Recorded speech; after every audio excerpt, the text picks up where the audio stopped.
wabarakatuh. Alhamdulillah rabbil alamin, wassalatu wassalamu ala sayyidil mursalin wa ala alihi wa ashabihi wa man tabi'ahum bi ihsan ila yaumiddin. Allahumma shalli wa sallim wa barik ala sayyidina Muhammadil fatih lima khatim lima saqana sil haqqul haqqul hadi wa salatul mustaqim wa ala alihi wa sahbihi haqqa qadrihi wa miqdaril azim. Amma ba'du, al-mukarramun, para alim, para ulama, para kiai, para sepuh, para habaib yang sangat saya hormati, Ahinal Karim, Habib Zain Al-Jufri. Ini satu pesantren dengan saya di Pondok Sarang. Al-Habib Sauki bin Fakih dari Jepara yang sangat saya hormati. Ahinal Karim, Gus Faisal. Ini dalamnya tinggi. Ngadipurwo. Ini mantunya Mbah Taifur dari Lasem yang sangat saya hormati. Mbah Jariman atau Pak? Mbah Jariman. Bapak-bapak, ibu-ibu yang tidak bisa kami sebutkan satu persatu yang saya sangat hormati. Bapak-bapak, ibu-ibu yang dimuliakan oleh Allah Subhanahu wa taala, pertama-tama kita panjatkan puja dan puji syukur kepada Allah Subhanahu wa taala atas segala limpah nikmat karunia hidayah, sehingga pada kesempatan malam hari ini kita hadir di sini dalam rangka haul. Pertama adalah haulnya Mbah Kiai kita Syekhuna Murabbihuna Syekh Maimun Zubair. Semoga kita semua dapat berkahnya, amin Allahumma. Kedua kalinya adalah haul Mbah Imam Rois beserta seluruh keturunannya Mbah Imam Rois. Hadirin wal hadirat yang dimuliakan oleh Allah Subhanahu wa taala, ini Gus Faisal ini termasuk kami ucapkan terima kasih atas kehadirannya di tempat ini. Semoga dikabulkan hajatnya, amin Allahumma. Hajatnya, saya ingin cerita sedikit. Gus Faisal ini adalah cucunya Mbah Hasbullah Mbaba. Mbah Hasbullah ini adalah seorang kiai yang masya Allah luar biasa, seorang wali Allah. Ini yang ada di samping saya ini. Kenal ibu-ibu? Kenal guys, saya tidak kampanye ini, tidak kampanye, bukan ya. Memperkenalkan keluarganya. Mbah Hasbullah Mbaba itu terkenal suatu ketika beliau itu ada orang yang ingin ngajak adu kesaktian. Terus sama beliau itu ini ada pohon kelapa, dipanggil begini, pohon kelapa itu tunduk sujud di depan beliau. Namanya itu kalau mau ambil kelapa ambil, orangnya yang lain kabur, takut gara-gara masya Allah kata beliau punya ilmu untuk apa bikin kerusakan. Punya ilmu itu kalau mau ambil kelapa ambil, jangan bikin kerusakan. Ini cucunya ada di sini. Semoga kita dapat berkahnya Mbah Hasbullah, amin Allahumma. Bapak-bapak, ibu-ibu yang dimuliakan oleh Allah Subhanahu wa taala, baru saja kita mendengar kabar yang alhamdulillah kita bersyukur bahwasanya di Makla itu setiap 4 tahun itu makam-makam dibongkar. Paham napa mboten? Di Makla makam kalau 4 tahun dibongkar. Begitu dibongkar mau dipindah, alhamdulillah kalau jenazahnya masih utuh maka ditetapkan di situ. Nah, sekarang kita melihat di medsos di segala macam bahwa Syekhina Maimun Zubair jenazahnya masih utuh, masih sangat bersih, masih sangat rapi, masih sangat harum. Masya Allah, menunjukkan bahwa beliau adalah seorang wali Allah yang semoga kita mendapatkan berkahnya, amin Allahumma. Kedua kalinya adalah kita sekarang juga memperingati haul. Haul itu adalah memperingati seseorang yang sudah meninggal dunia. Bapak-bapak, ibu-ibu yang dimuliakan oleh Allah Subhanahu wa taala, makalah Imam Ali karramallahu wajhah itu diterangkan begini, bapak-bapak, ibu-ibu, wan nasu niyamun fa in matu intabahu. Seseorang itu kalau masih hidup itu hakikatnya dia tidur. Bapak-bapak, ibu-ibu, sampean tidur atau melek? Sampean ini tidur atau tidak tidur? Tapi hakikat sampean itu tidur. Hakikatnya wong urip itu turu. Kalau sudah mati baru ia terbangun. Kok ngerten? Sampean kula takoni. Nggih. sampean pamane di Fatihai wong, Fatihah dumateng ibu-ibu sing saiki apa duduk di masjid Gandu ini. Sampean di Fatihai kok jarak jauh. Sampean krasa napa mboten? Sampean ngertos napa mboten? Berarti sampean iku turu, sampean itu orang ngerti apa-apa. Padahal umpamane kula Fatihah dumateng ibu-ibu sing lahir sampean mboten krasa. Sampean maca selawat, barokah selawat kaya apa? Sampean ngerti napa mboten? Sampean mari salat, gawe salat, sampean ngerti ganjarane sampean pira? Ngertos napa mboten? Ndak ngerti, itu berarti menunjukkan kita ini sedang tidur. Tapi kalau sampean wis mati, itu sampean baru tahu. Ya Allah, aku dikirimi Fatihah teko nggone kono, teko kene dulurku, anak putuku kabeh, sampean ngerti. Jadi kalau sampean wis mati, itu sampean baru bangun. Kalau sampean mati baru bangun, sampean nang kuburan, assalamualaikum. Ya sampean iso jawab. Karena sampean tahu hakikatnya jawab itu ulu salam itu. Sampean di Fatihai sampai nang sampean krasa alhamdulillah aku dikirimi Fatihah anak turunku, aku dikirimi Fatihah masyarakat Gandu. Sampean mati di Fatihah wong sak Gandu, sampean wis mati baru krasa. Tapi kalau sampean durung mati sampean ora krasa. Nggih napa mboten? Itu artinya wong nek urip iku turu, nek wis mati hakikate baru bangun. Bapak-bapak, ibu-ibu ingkang dimuliakan oleh Allah Subhanahu wa taala, di dalam keterangan hadis ingkang lintu diterangkan bahwasanya wa inna a'malakum yu'radu ala asairikum akribaikum. Sesungguhnya amal-amal kalian semuanya sak semene amal-amal kabeh sampean iku lho, anak turun sampean akan disampaikan kepada keluarga-keluarga sampean, kerabat-kerabat sampean, bapak, ibu, kakek, nenek sampean sing wis mati. Jadi kalau sampean nglakoni perkara jahat, sampean niku dilaporkan, dikasih tahu nang keluarga sampean. Keluarga sampean, pawene sampean nglakoni maksiat, ninggalin salat, sampean diduduhne, bapak ibu sampean nang kuburan susah. Bapak ibu sampean susah, sampean suka maksiat, bapak ibu sampean dikirimi amal-amalan jelek, diduduhne amal-amal jelek kalian. Tapi nek sampean melakukan amal-amal baik, mereka semua di alam kubur juga mendapatkan kiriman-kiriman pahala yang istimewa secara otomatis. Secara otomatis. Jadi pemene anak bapak-bapak ibu-ibu ini ngelakoni perkara apik, bapak ibu sampean sing mati langsung untuk kiriman pahala. Tapi nek ora apik langsung mereka susah. Sampai mereka juga berdoa dalam hadis itu diterangkan bahwasanya wa in kana ghaira dzalik qalu Allahumma alhimhum ayya'malu bi ta'atik. Ya Allah, semoga mereka anugerahkan ilham pada mereka supaya mereka bisa beramal-amal taat kepadamu ya Allah. Itu doa-doa mereka. Maka bapak-bapak ibu-ibu yang dimuliakan oleh Allah Subhanahu wa taala, nek ono sampean kepingin membahagiakan orang tua kalian, tidak ada jalan lain kecuali jadilah anak sing soleh solehah.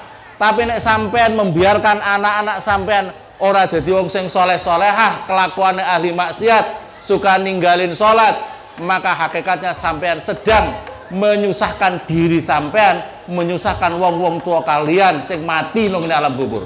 Bapak-bapak ibu-ibu sayang ndak karo wong tuane sing wis mati? Sampean sayang mboten karo bapak ibu sing wis mati? Nek sampean sayang, carane tidak ada lain kecuali sampean menjadi orang-orang sing soleh solehah. Amin Allahumma. Bapak-bapak ibu-ibu yang dimuliakan oleh Allah Subhanahu wa taala, hal ini adalah sesungguhnya ngoten. Hal ini kita memperingati setiap tahun, kita peringati supaya sakjane kita wong jenenge nasab intisab niku bapak-bapak ibu-ibu, intisab itu ana dua macam. Intisab karena nasab, karena darah, ono intisab karena sebab. Nggih. Intisab karena nasab, karena darah berarti orang itu punya jalur darah. Jalur darah dumateng orang-orang tua kita sing soleh-solehah. Nek ono wong kita, orang-orang tua kita terkenal wong soleh-solehah, apalagi seorang waliullah seperti Mbah Syekhuna Maimun Zubair, maka betapa syukurnya, terima kasihnya kita sebagai keturunannya Mbah Imam Murais kudune bersyukur. Nggih napa mboten? Karena Mbah Imam Murais terkenal waliullah, terkenal orang yang tak apa itu dekat sama Allah Subhanahu wa taala. Insyaallah nyambung keturunannya Mbah Imam Rois itu sambung ke Joko Tingkir. Amin Allahumma. Sambungnya ke Joko Tingkir itu Mbah Imam Rois itu. Bapak-bapak, ibu-ibu, tapi kita bersyukur tapi ora oleh membangga-bangga, ora oleh sombong-sombongan. Bapak-bapak, ibu, perhatikan. Keturunannya Mbah Imam Rois ora oleh sombong karena kalian keturunannya kiai seorang wali. Nek kelakuanmu kurang ajar. Nggih napa mboten? Karena yang paling mulia di sisi Allah itu adalah inna akramakum indallahi sesungguhnya orang yang paling mulia di sisi Allah adalah orang yang lebih bertakwa kepada Allah Subhanahu. Masalah nasab perlu disyukuri tapi orang oleh gue sombong-sombongan. Apa artinya kamu keturunan Mbah Imam Rois, keturunan Mbah Waliullah, tapi kelakuanmu nakal, kelakuanmu ora dadi wong sing saleh-salehah. Wonten apa mboten? Keturunan Mbah Imam Rois ana sing nakal-nakal mau mboten? Wonten apa mboten? Ya ana wae sing nakal. Nggih napa mboten? Kelakuane ya ana sing nakal. Keturunan Mbah Imam Rois. Jari ini kita mau punya pepatah wong Jawa niku, wong anak iku kudu iso mikul dhuwur mendem jel. Kelakuane anak Mbah Imam Rois ana hal ngene ora do teko. Nggih napa mboten? Nyumbang piro awakmu? 11. Masyaallah. Ngisi-ngisini wong. Ngisi-ngisini wong. Aku keturunan Mbah Imam Rois, ora tau ziarah nang ngene Mbah Imam Rois. Wonten napa mboten? Ngono kok kepingin untuk berkah. Nggih napa mboten? Nek kepingin mulya, kula kal cerita sampean. Nek kepingin mulya, uripe sampean mulya napa mboten Bapak-bapak Ibu-ibu? Mulya napa mboten sampean? Iman takwane sampean hebat. Nek kepingin barokah ngendikane Mbah Yai Mimun. Kula cerita nih. Mbah Yai Mimun ngendikan nek kepingin barokah uripe kudu iso menjaga kehormatane, kemuliaannya, nyambung secara rohaniahnya. Artinya kita sering Fatihah, kita sering mendoakan kepada orang tua kita minimal 5 orang jalur ke atas. 5 orang berarti kulo pamane kulo, bapak, mbah, buyut, terus 2000 apa? Cangga. Sampean ngerti cangga sampean? Oh, gerandong. Oh, kok gerandong piye? Saking ora kenale sampai gerandong ngene mboten. Bapak, kula ini kadang-kadang Masya Allah, terus terang aja Beb, saya terus terang aja Beb, saya itu pernah mementalkan orang, ini ben sapa?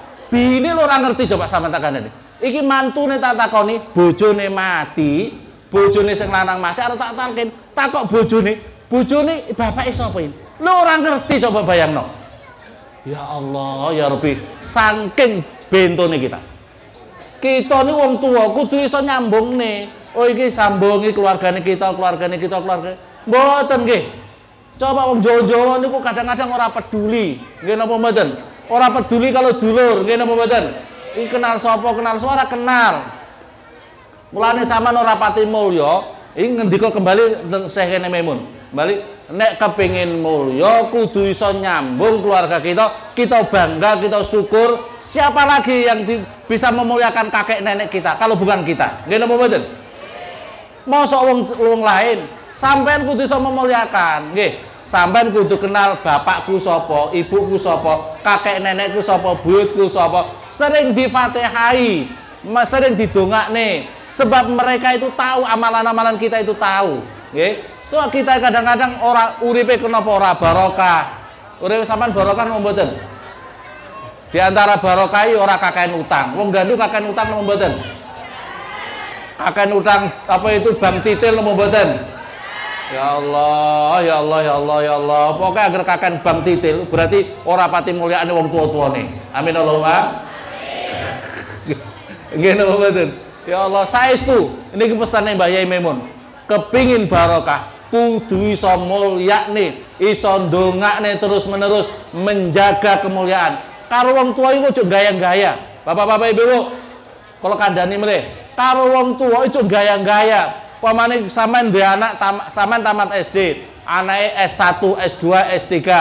Wonten sing S3 santri sarang sungguhan. S3 itu santri sarang sungguhan atau santri sarang, ini Zen ini S3 santri sarang sarungan.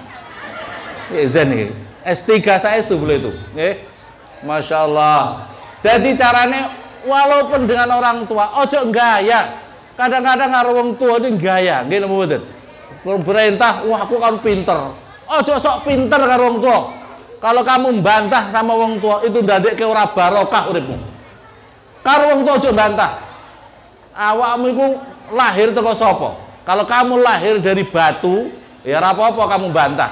Tapi kalau kamu lahir dari orang tua, siapapun juga orang tua kamu harus dimuliakan. Amin Allahumma. Ini pentingnya bapak-bapak ibu-ibu, kita perlu mendidik putra-putri kita menjadi putra-putri sing soleh-solehah. Amin Allahumma.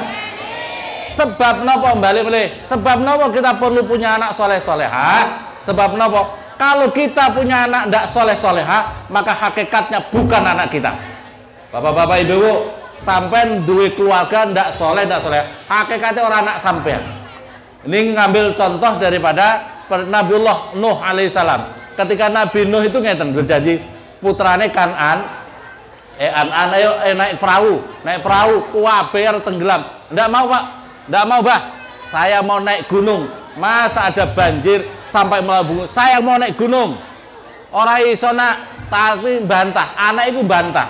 Sok pinter, sok keminter. Sama duwe anak ana sing sok keminter apa mboten? Nek duwe anak sok keminter, lebokke weteng meneh. Amin Allahumma. Krana ora manfaati. Anak keminter iku ora ana manfaate. Ndadekke apa itu ora berkah uripe. Bapak-bapak ibu, terus kemudian Nabi Nuh alaihissalam ngendikan ketika sudah mau tenggelam, gunung itu sudah mau tenggelam, maka Nabi Nuh itu kemudian mendekati apa itu gunung yang ditempati oleh anaknya itu Kan'an. Maka apa jawabnya? Qala ya Nuh, apa itu? Ya Allah, itu anakku ini termasuk keluargaku ya Allah, kan janjimu yang keluargaku akan diselamatkan ya Allah. Itu anakku Kan'an, itu anakku ya Allah. Jawabnya Allah Subhanahu wa taala dalam Al-Qur'an, qala ya Nuh innahu laisa min ahlik. Wahai Nuh, sesungguhnya dia itu bukan, hakikatnya bukan keluargamu wahai Nuh. Innahu amalun ghairu saleh, karena anakmu itu punya amal yang tidak soleh. Bapak-bapak ibu-ibu di sini digaris bawahi anak kita, hakikatnya anak kita itu adalah anak-anak yang soleh-solehah. Kalau tidak anak soleh-solehah, maka hakikatnya bukan anak kita. Innahu amalun ghairu saleh, karena dia punya amal yang tidak soleh.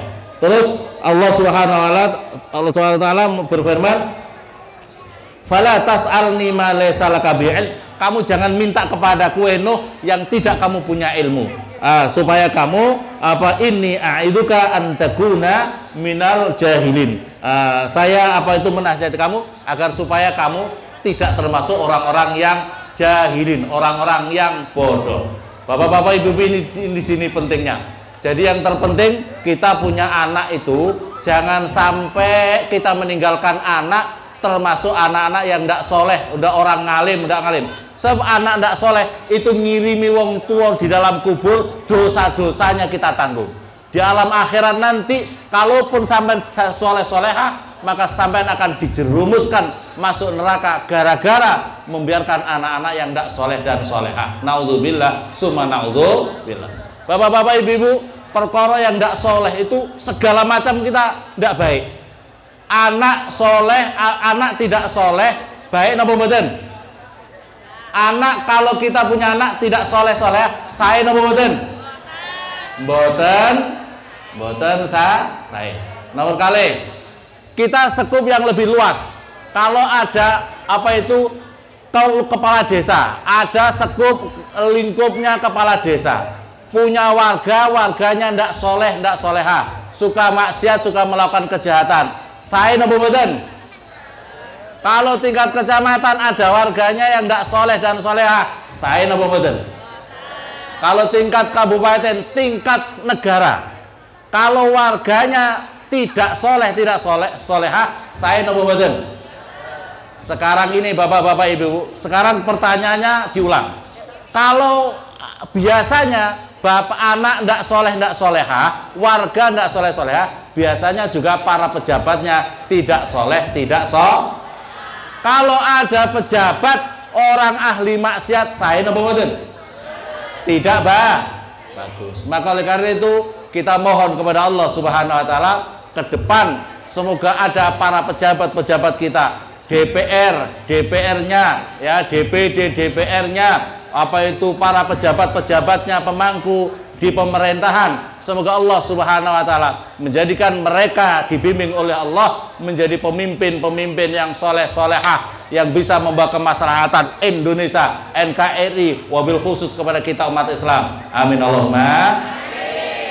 Di antaranya kalau kepingin matur dumateng jenengan, di antaranya masyarakat tidak soleh dan soleha itu adalah karena faktor rakus. Faktor apa Bapak-bapak Ibu? Faktor negara kita hadirin yang dimuliakan oleh Allah Subhanahu wa taala. Sekarang ini banyak orang kaya-kaya yang tidak soleh. Saya ulangi lagi, banyak sekarang rakyat Indonesia yang tidak soleh, tidak soleha, orang-orangnya jahat tapi uangnya banyak, membeli tanah di NKRI ini satu orang bisa beribu-ribu hektar. Paham napa mboten? Paham napa mboten? Apa itu beratus-ratus hektar dikuasai satu orang. Padahal notabene mereka adalah bukan orang-orang yang berjuang tumpah darahnya untuk memperjuangkan NKRI. Ini Pak calon-calon pejabat nih, Pak calon-calon pejabat ojo turu masalah ini. Jangan tidur masalah ini. Paham apa paham? Sekarang ini berjuta-juta tanah di negara kesatuan Republik ini dikuasainya beberapa gelintir orang saja. Sehingga kemudian ke depan yang dikhawatirkan adalah rakyat Indonesia ini akan ngontrak kepada tanah-tanah mereka. Anak-anak turun kita akan ngontrak kepada tanah-tanah mereka. Naudzubillah summa naudzu. Muga-muga sadar, ojo sampai ngedol tanah kepada orang-orang yang tidak soleh, tidak soleha. Amin Allahumma. Ojo gampang ngedol tanah karo wong-wong sing bulet, orang-orang yang tidak punya loyalitas negara kesatuan Republik Indonesia. Ini penting kalau sampaikan. Mungkin rodok-rodok rasis jadi ini wong, tapi tidak, saya maksudkan adalah masalah soleh-soleha, orang yang soleh-soleha. So, kalau tanah itu dikuasai orang soleh-soleha barokah, tapi kalau tidak soleh-soleha akan membawa sengsara kepada rakyat negara kita ini. Amin Allahumma. Maka oleh karena itu kita mohon kepada Allah Subhanahu wa taala kedaulatan negara kesatuan Republik tetap terjaga, kita diselamatkan negara ini dari potensi orang-orang yang jahat, orang-orang yang tidak soleh dan soleha. Amin Allahumma. Semoga ke depan para DPR-DPR-nya, para pejabat-pejabatnya, orang-orang soleh-soleha yang mendapatkan hidayah untuk bisa menjaga kedaulatan NKRI ini. Amin Allahumma. Masalahnya kalau kita tidak baik, sekup negara akan lebih parah. Sekup warga saja, sekup keluarga saja kita susah. Bapak punya anak 1, 2, yang satu ahli maksiat, yang satu suka ninggalin sholat, wah sengsara kita, orang tua sengsara. Mulanya ojo sampai supaya kayak begitu, kita harus bisa menjaga, bimbing mereka, anak-anaknya didoakan, disuruh mondok pesantren supaya menjadi anak soleh-soleha. Amin Allahumma. Taruh di pesantren, bapak-bapak ibu-ibu. Yang nomor 2 didoakan, sebab yang menjadikan kejayaan Islam, bapak-bapak ibu-ibu, yang menjadi sebab kejayaan Islam itu ada 2, bil ilmi wal amal. Napa bapak-bapak ibu? Yang menjadikan sebab jayanya Islam itu dengan apa? Bil ilmi wal amal, dengan ilmu dan amal. Ilmu dan amal. Bapak-bapak ibu-ibu, kula niku mulai cilik mondok. Kula niki tahadus benek mangke, cerita nikmate Gusti Allah. Kula niki kesini, saya kesini diongkosi 2 orang. Yang pertama kemarin Masyayikh, kami disebut Masyayikh di Sarang itu, nggih. Baru dari ini insya Allah besok atau besok saya berangkat ke Jakarta untuk mengikuti istighosah. Undangan itu cuma berapa orang? Mungkin Habib Zain itu tidak dapat undangan. Yang dapat itu saya. saya dapat undangan untuk mengikuti istighosah di Istana Negara. Ibu-ibu nanti dugi ngiri kok? Ibu bapak nanti ngiri kok? Pulang undangan, undangan untuk mengikuti, padahal tukang gledek ya. Karena barokai khidmat kepada ilmu. Amin Allahumma. Pokoknya wong seneng khidmat kepada ilmu, wong seneng khidmat karo wong alim, wong seneng khidmat karo barokah uripe. Seneng khidmat karo alim, barokah uripe. Saya itu cerita barusan ke Kang Ngadio. Kang Ngadio dhisik ngrawat kula. Anak-anaknya alhamdulillah jadi penjahit kabeh. Kula dhisik nang pondok khidmat, saya mau ngurusi air itu mulai 81 sampai awal 95 berangkat ke Papua. Khidmat wong alim, khidmat sama Mbah Yai Memun, khidmat para santri-santri. Saya tukang itu khidmat sama apa? Muka-muka itu barokah itu. Demikian barangkali yang saya sampaikan. Kalau mau ingin apa ya, speakernya protes ini disengaja didengung nih karena kesuwen ini. Demikian kurang lebihnya saya mohon dilanjutkan Habib Zain untuk melanjutkan selawat. Semoga kita semuanya Fatihah satu kali, kita semua dapat berkahnya Mbah Yai Memun, berkahnya Mbah Muhammad besar seluruh keluarga, keturunannya seluruh wali-wali